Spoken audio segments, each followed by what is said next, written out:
Labdien! Mēs šodien atkal esam Latvijas Dianētikas centrā, un pie mums atkal ciemos ir atnākusi Agita. Sveika, Agita! Sveiki, Kristīne!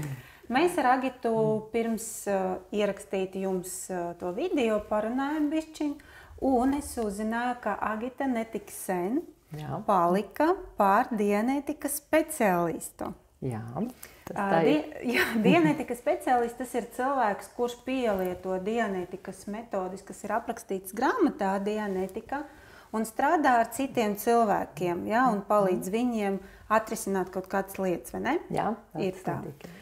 Es gribu paprasīt Agitai uzdot dažus jautājumus tieši par to darbu, ja, piemēram, pirmais, vispār kāpēc un kā tā notika, ka tu esi izdomājusi izlasot grāmatu, vai kā pastāsti šo, kā tev tā notika vispār, ka tu kļuvisi par to speciālistu? Tad, kad es pirmoreiz izlasīju šo grāmatu, man ļoti patika šī ideja, ka ar cilvēka prātu kaut ko var darīt.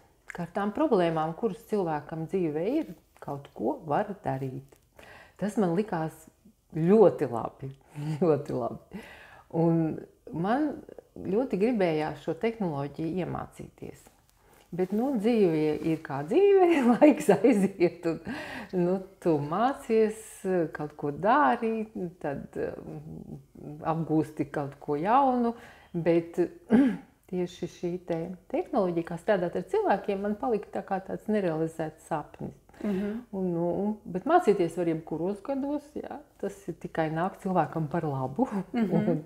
Un es biju jau šo te grāmatu lasījusi, un vēl dažas grāmatas, kas attiecās uz šo te tēmu. Un es beidzot nolēmu, ka es varu mācīties un kļūt par šo te speciālistu. Bet tas bija, cik es sapratu, tu izlasīji grāmatu, tu man teici iepriekšējā video, ja jūs gribat arī paskatīties, mums ir iepriekšējais video ierakstīts ar Agitu, būs augšā te siliču, ka jūs varat nospiet, paskatīties. Tu iepriekšējā video minēji, ka grāmatu tu izlasīji kaut kur 15 gadus atpakaļ, plus mīnus, ja? Un tas nozīmē, ka kļuvisi par speciālistu tikai tagad, vai ne? Jā, tā tas notika.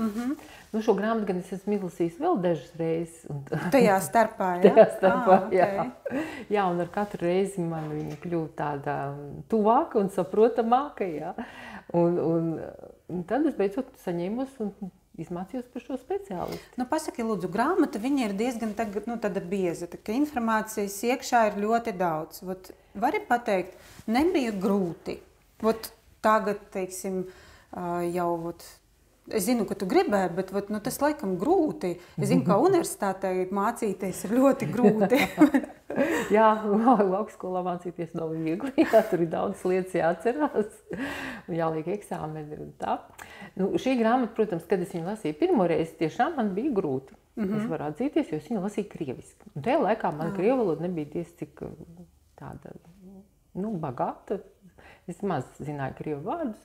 Un pateicoties arī šai tehnoloģijai, es iemācījos krievu valodu. Es tagad runāju daudz labāk un saprotu krievu valodu daudz labāk kā kādreiz.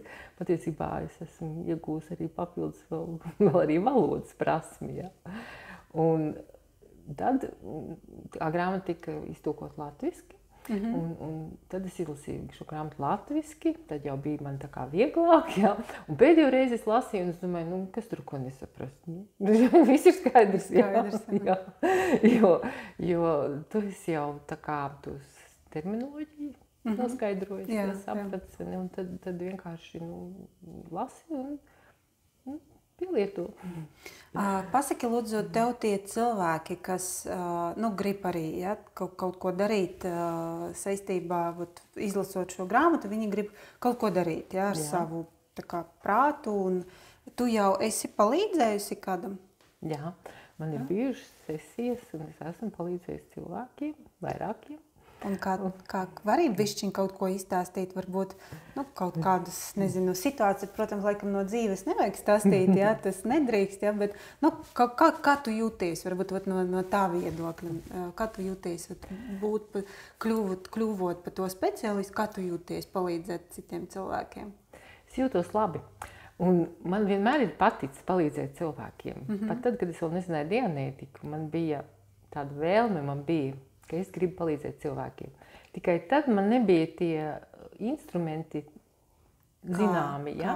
Kā visefektīvāk, kā to cilvēku varētu uzklausot un attiecīgi uzdodot pareizes jautājumus, ja?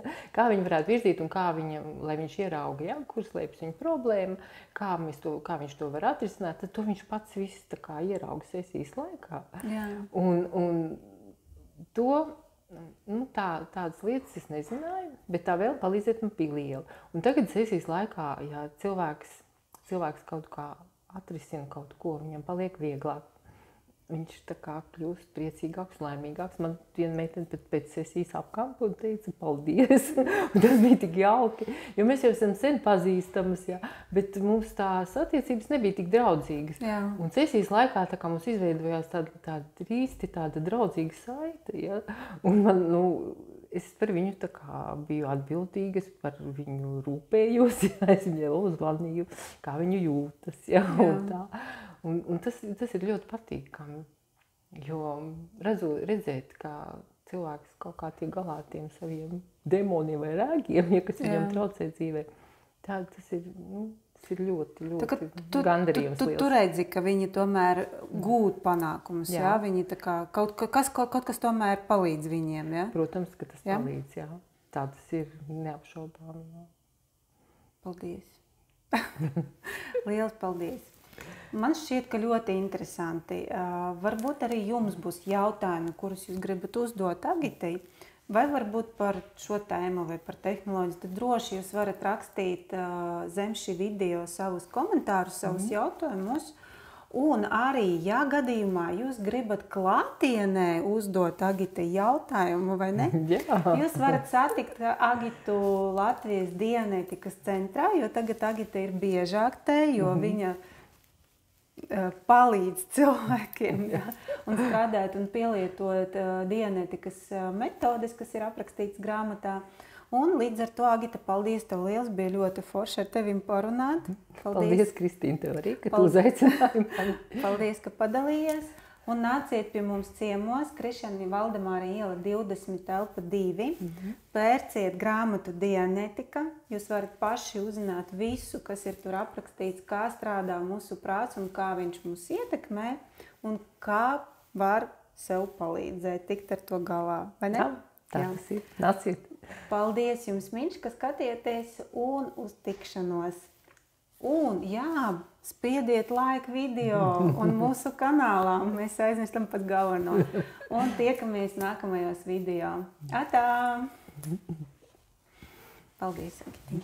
Bija ļoti forši. Paldies tev, Miņš. Paldies tev arī.